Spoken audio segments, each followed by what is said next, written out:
السلام عليكم ورحمة الله وبركاته. أهلا بيكم في فيديو جديد. وفيديو النهاردة هو تكملة للفيديو اللي فات، أو مش تكملة، هو يعني مربوط بيه بشكل ما، اللي هو الفيديو اللي احنا قلنا فيه إن حاسبات مش بتعلمك برمجة، واتكلمنا في الموضوع باستفاضة شوية. الفيديو كان 20 دقيقة، مش لازم تشوفه عشان تشوف الفيديو ده، بس كنا يعني أو كانت رسالة الفيديو من الآخر انك لو ما جاتلكش كلية حاسبات في التنسيق مجموعك الكلام الحلو ده ما دخلتهاش لأيا كان السبب، دي مش نهاية العالم خالص بأي شكل كان. دي مش مشكلة أصلا إن أنت ما دخلتش حاسبات، دي بالعكس مش حاجة وحشة خالص، عادي جدا. أنت كده بتساعد نفسك شوية حاجات، اللي هو تمام هتخش كلية تانية عادي، مش هتهتم قوي للمحتوى، هدفك هيبقى ان انت تاخد شهادة، خدت الشهادة شكرا. انت اوريدي اصلا شغال مع نفسك، بتذاكر ايا كان التراك اللي انت عايزه بعد ما بحثت باستفاضة على اليوتيوب. طيب الكلام ده في حالة ايه؟ في حالة انك اوريدي زي ما قلت لك بتذاكر مع الكلية. انت مش داخل برضو الكلية التانية دي تاخد شهادة واقلب الزبون علشان ما تكونش اصلا بتذاكر، لا احنا هناخد الشهادة دي ونقلب بيها الزبون ودوبك ننجح على الحركرك وبتاع، وما نسقطش. احنا عايزين بس ايه؟ نجيب درجات النجاح عشان نتخرج كده بسلام وامان وشكرا. وانا اصلا راجل ديفلوبر قد الدنيا، شغال مع نفسي، مش شرط اكون بشتغل بس انا بتعلم. ووقت ما هاجي اشتغل في شركة ويطلبوا مني شهادة كلية، هو مش بيطلبوا شهادة حاسبات تحديدا، يعني في اغلب الاحيان يعني مش هيطلب شهادة حاسبات تحديدا، المهم تكون انت خريج. عامة المهم تكون جراديويت، خريج. هيكون معانا الشهادة دي، وشهادة محترمة جدا، انت خريج كلية ما معتمدة، وشكرا انت اصلا راجل شغال. ايه الدلالة على كلامي ده؟ مئات المبرمجين ومئات الانستراكتورز ومئات الناس اللي على لينكد ان ومئات الناس اللي مسافرة بره دلوقتي، اللي في الخليج واللي في اوروبا وفي حتت كتيرة جدا، مش هتلاقيهم اصلا خريجين سياسة. عادي، عادي جدا. هتلاقي الناس دي كلها اصلا عادي، واحد خريج بيزنس، واحد خريج BIS، واحد خريج مش عارف ايه، فقرر ان هو يعمل شيفت كارير. في عادي خريج ميكانيكا، في خريج مش عارف، عادي، عادي جدا. هو دخل عادي عمل شيفت كارير بعد ما خلص، لا الموضوع ما عجبوش عادي، فراح قرر ان هو يشيفت ويروح ان هو عادي يجرب المجال التاني اللي هو حبه ده، بس اسمه معاه الشهاده. هل هو بقى خريج حاسبات وكان عن تيل حاسبات ومش عارف إيه؟ لا خالص، مفيش الكلام ده. كل اللي هو عمله معاه الشهاده. ايا كان بقى هو دخل المجال البرمجي من الكليه التانية دي ليه؟ هل ان هو كان عايز اصلا يخش CS بس ما جالوش غير الكليه دي، او هو اكتشف ان هو بيحب البرمجه بعد ما دخل الكليه التانية؟ مش هتفرق.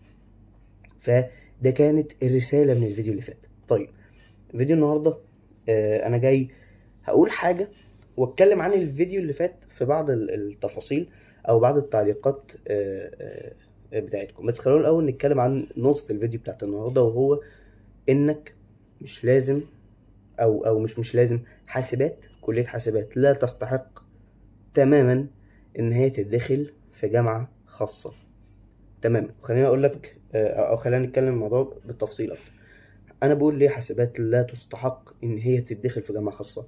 زي ما قلت لك في الفيديو اللي فات، وفي الفيديو اللي اتكلمنا فيه عن كليه حاسبات عامه، حاسبات انت مش هتتعلم فيها البرمجه اللي انت تتخيلها خالص في دماغك باي شكل كان. مش هتتعلم الكونتنت اللي انت مستنيه. ومش هقعد اعيد في نفس الكلام تاني، شوف الفيديو اللي فات بقى ايه في حاله زي دي، بس برضه تشوفه بعد ما نخلص الفيديو ده. فالكونتنت اللي انت هتاخده مش بالاستحقاقية اللي يخليك ما جاتليش الجامعة دي جامعة حكومة اللي هدفع فيها شوية ملاليم او مش هدفع حاجة يعتبر، فلا انا هتك على نفسي واتك على اهلي واتك على فلان وعلان وعلان علشان اخش الجامعة الخاصة اللي بيه الالوفات المؤلفة، اللي حرفيا في جامعات بيدفع فيها يعني فوق 100,000 جنيه في الترم، جامعة خاصة علشان بس شهادة حاسبات ما تروحش مني وكلية حاسبات ما تروحش مني. وتيجي تكتشف في الآخر إنك بعد ما دفعت 100,000 جنيه في الترم دي، بعد ما أنت دفعت كل الفلوس دي حرفيا واتكيت على كمية ناس كتيرة جدا، يعني خليت الفلوس اللي كانت تدفع في حاجة زي دي تأثر في حاجات تانية، في ظروف البيت أو أيا كان، كل واحد حسب ظروفه. تتفاجئ إن مفيش أصلا التعليم اللي أنت مستنيه. مش تتفاجئ إن أنت إيه ده، أنا اتخرجت، أنا ما أنا ليه مش شغال، أنا ليه مش لاقي شغل. أنا عشان أنت ما اتعلمتش يا أستاذ، عشان أنت حضرتك ما اتعلمتش. ليه ما اتعلمتش؟ ليه أنا بقول ما اتعلمتش؟ زي ما قلت لك، شوف الفيديوهات التانية اللي اتكلمنا فيها عن الكلية بشكل عام. بالمناسبة أنا في جامعة خاصة، عشان ما تقولش إن أنا بتكلم من وحي خيال المؤلف. أنا في جامعة خاصة أصلا، وبكلمك من يعني من واقع تجربة فعليا في سنة رابعة. وعايز أقول لك إن أنا المفروض في أحد أكبر الجامعات الخاصة اسما على النت، يعني اسمها مشهور يعني، وسمعتها بقى حاجة وبتاع والكلام ده. أنا بقول لك مش هتاخد التعليم اللي انت مستنيه، مش هتاخده، لان مفيش كلية هنا او مفيش جامعة هنا يعني من الاخر بتقدم لك المحتوى اللي انت هتكون مستنيه، المحتوى اللي يخليك خارج انت راجل كمبيوتر ساينتست. فاهم يعني مش بقولك مبرمج، ماشي؟ احنا اتفقنا في الفيديو اللي فات ان حاسبات مش كلية بتعلم برمجة، دي كلية اسمها كمبيوتر ساينس، يعني علوم حاسب، يعني الكلية بتعلمك علوم الحاسب. علوم الحاسب دي اللي انت داخل تتعلمها وانت اصلا مش فاكر انت داخل تتعلمها، انت فاكر ان انت داخل تتعلم برمجه، تمام؟ فانا بفاجئك ان انت داخل تتعلم علوم الحاسب مش برمجه، مش بروجرامينج، تمام؟ فمش مش هتلاقي جامعه هنا في مصر بتعلمك الكمبيوتر ساينس ده، الساينس ده مش هتلاقي جامعه بتعلمها لك بالكفاءه المطلوبه. ممكن هتلاقيه في عين شمس مثلا، اعرف ناس كتير جدا واعرف معيدين كانوا عندي من عين شمس واللي هو بيتريقوا اصلا على المنهج بتاعنا من كتر ما هو اهبل، اللي هو ايه القرف اللي انت بتاخده ده، فاهم؟ احنا عندنا بناخد واحد اتنين تلاته اربعه وبتاع وحاجات كده كبيره. فاظن في عين شمس مثلا والقاهره والحاجات دي ناس تقيله. والدلاله على فكره على ده ان عين شمس والقاهره والجامعات دي بيخرج منها اتقل تيمات اي سي بي سي، اللي هم التيمات بتاعه البروبلم سولفنج، لو تسمعوا عنها. فمثلا ممكن تقول هم دول اللي بيعلموا علم حقيقي، وبيجيبوا دكاتره فعلا ناس تقيله توائل كده في المجال، فاهم؟ فده هيخرجك قشطه كمبيوتر ساينتست.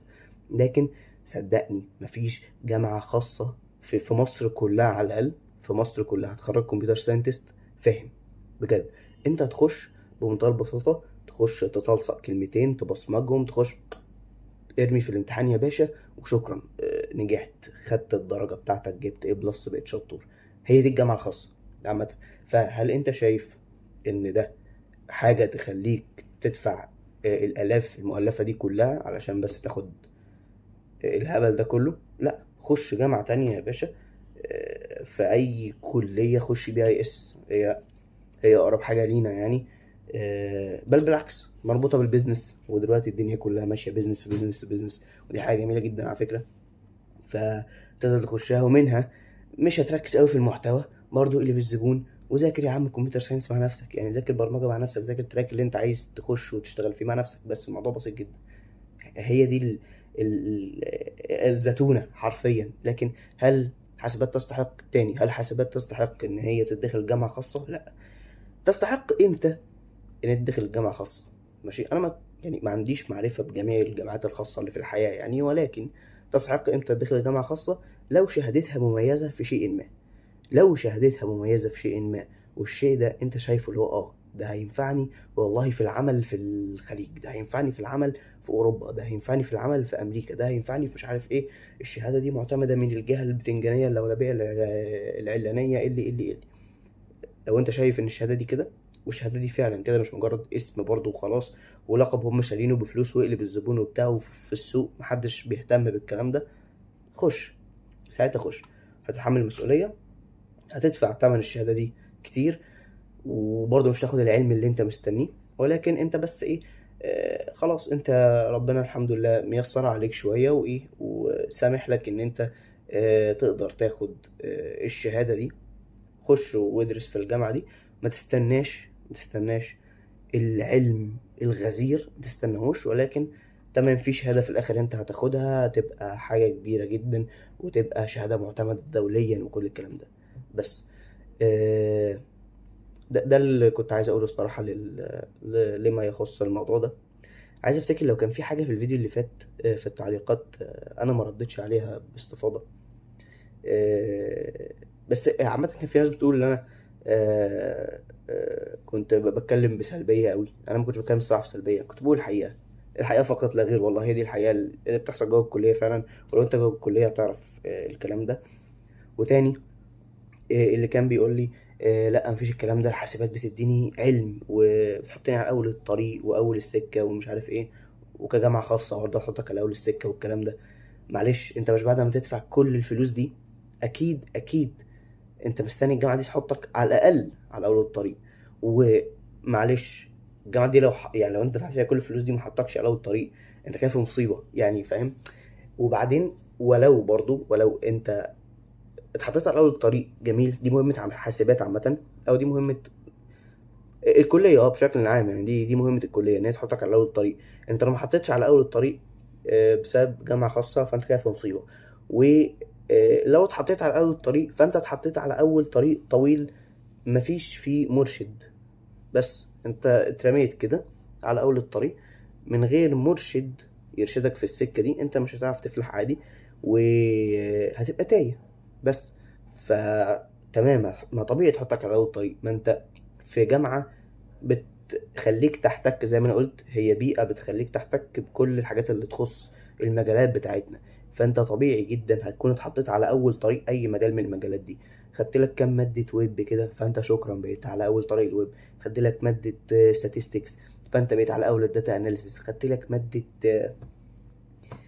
اي حاجة تبقى على اولها، خلاص انت كده بقيت على اولها. وبعدين اكمل فين؟ مش هتلاقي الدكتور الجامعي اللي فاهم فعلا، اللي يقول لك يا ابني بعد كده نتعلم واحد اتنين تلاته اربعه، عايز تكمل في الموضوع ده، تروح بقى على هناخد بقى ندرس الشيء الفلاني، وتروح للفريم ورك العلاني، ويديك الرود ماب دي هي دي اللي هتتعلم بيها. مش هتلاقي الكلام ده يعني، مش هتلاقي الكلام ده خالص. وزي ما قلت لك هتلاقيه في جامعه من الجامعات المرموقه زي عين شمس، القاهره، الحاجات دي.